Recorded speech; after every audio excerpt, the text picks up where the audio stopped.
Hello friends, அந்த நம்ம என்ன பார்க்க போகிறோம் அப்படின்னா, அனாயின்ஸில் படிக்கிற regulation 2021 final semester students 8th semester ஸ்டூடெண்ட்ஸ்க்கு வந்து ப்ராஜெக்ட் இருக்கும், இல்லை இன்டர்ன்ஷிப் இருக்கும்.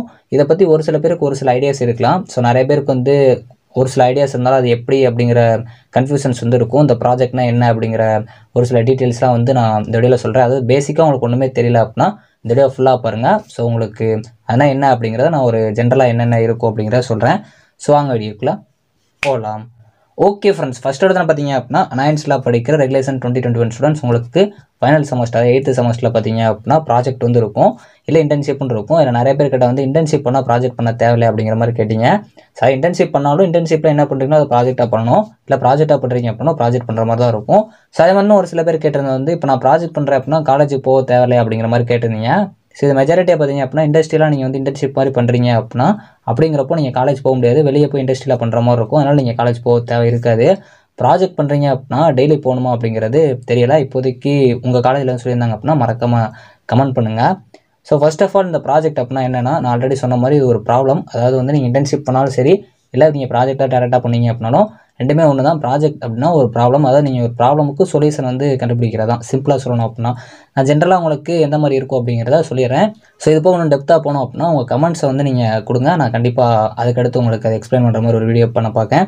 ஸோ ஃபர்ஸ்ட் ஆஃப் ஆல் இந்த ப்ராஜெக்ட்டுக்கு நீங்கள் பண்ண போகிறீங்க அப்படின்னா ஒரு ஐடியா உங்ககிட்ட கண்டிப்பாக இருக்கணும். அதாவது எந்த டாபிக் நம்ம பண்ண போகிறோம், எதில் வந்து நம்ம பெஸ்ட்டாக இருக்கும். உங்களுக்கு மெஜாரிட்டியாக பார்த்தீங்க அப்படின்னா எதுலேயுமே உங்களுக்கு ஒரு கான்செப்ட் வந்து தெரியாது. அதாவது இதில் தான் நம்ம பண்ணுறோம், நமக்கே ஒரு சில இடத்துல வந்து தெரியாது அப்படிங்கிற மாதிரிலாம் இருப்பீங்க. ஸோ அதனால் ஃபஸ்ட்டு ஒரு ஐடியா இருக்கணும். ஐடியா இல்லை அப்படின்னாலும் இப்போ எல்லாமே பார்த்தீங்க அப்படின்னா உங்களுக்கு ஆன்லைன், அதாவது ChatGPT இருக்குது, இல்லை மெட்டா இருக்குது, இல்லை இப்போ வந்து DeepSeek இருக்குது, இந்த மாதிரி நிறையா வந்து AI இருக்குது.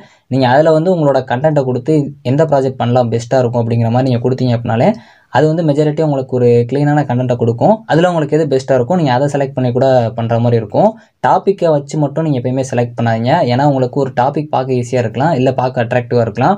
உள்ள கான்செப்ட்னு பார்த்தீங்க அப்படின்னா டெப்த்தாக போகிற சான்சஸ் இருக்குது. அதனால் அந்த கான்செப்ட்டு டெப்த்தாக இருந்துச்சு அப்படின்னா அது நம்மளால் பண்ண முடியுமா அப்படிங்கிறத பாருங்கள். ஏன்னா ப்ராஜெக்ட்டில் மேக்ஸிமம் பார்த்தீங்க அப்படின்னா ஃப்ரண்ட் அண்ட் பேக் அந்த மாதிரி உள்ள நிறையா வரும். ஸோ நான் இப்போ ஜென்ரலாக சொல்கிறனால ஃபஸ்ட்டு ஒரு ஐடியா வச்சுக்கோங்க.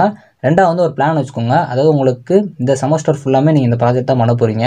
ஸோ எவ்வளோ நாளில் நம்ம எவ்வளோ ப்ராஜெக்ட்ஸை முடிக்க முடியும், எவ்வளோ மாடல் முடிக்க முடியும், அந்த மாதிரி எவ்வளோக்குள்ளே முடிக்கலாம் அப்படிங்கிற ஒரு பிளான் வச்சுக்கோங்க.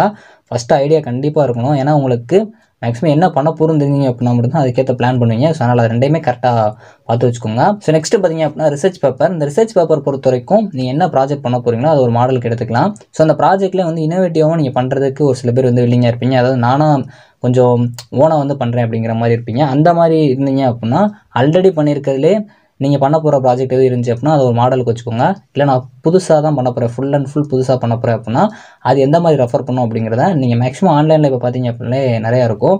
நிறைய பேர் கேட்குற வந்து ப்ராஜெக்டை வெளியே காசு கொடுத்து வாங்கிடலாம் அப்படிங்கிற மாதிரி பண்ணலாமா அப்படிங்கிற மாதிரி கேட்டிங்க.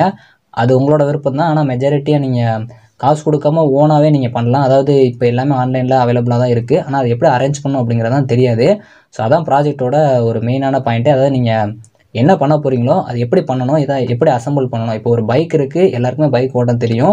ஒரு கார் இருக்குது, எல்லாருக்குமே கார் ஓட்ட தெரியும். ஆனால் அந்த காரை எப்படி அசம்பிள் பண்ணி அதை எப்படி சேல்ஸ் பண்ணுறாங்க அப்படிங்கிறது தான் பெரிய மேட்டர். அதே மாதிரி தான் உங்களுக்கும் ஒரு ப்ராஜெக்ட்டை எப்படி அசம்பிள் பண்ணுறோம் அப்படிங்கிறது தான். அதுக்கு நீங்கள் அந்த ப்ராஜெக்ட் பற்றி கொஞ்சம் படிச்சிங்க அப்படின்னாலே உங்களுக்கு ஒரு சில ஐடியாஸ் கிடைக்கும். இன்டர்ன்ஷிப்புக்கு இதே தான். உங்களுக்கு மேக்ஸிமம் நீங்கள் கம்பெனி போகிறனால உங்களுக்கு அங்கே எல்லாமே சொல்லிக் கொடுத்துருவாங்க. ஸோ அதில் ப்ராஜெக்டாக நீங்கள் பண்ணுறப்போ மேக்ஸிமம் உங்களுக்கு அங்கேயே எல்லாமே சொல்லிக் கொடுக்குறனால மெஜாரிட்டி அதெல்லாம் நீங்கள் தெரிஞ்சுக்கணும்னு இல்லை, ஆனால் நீங்கள் இதையும் தெரிஞ்சு வச்சுக்கோங்க.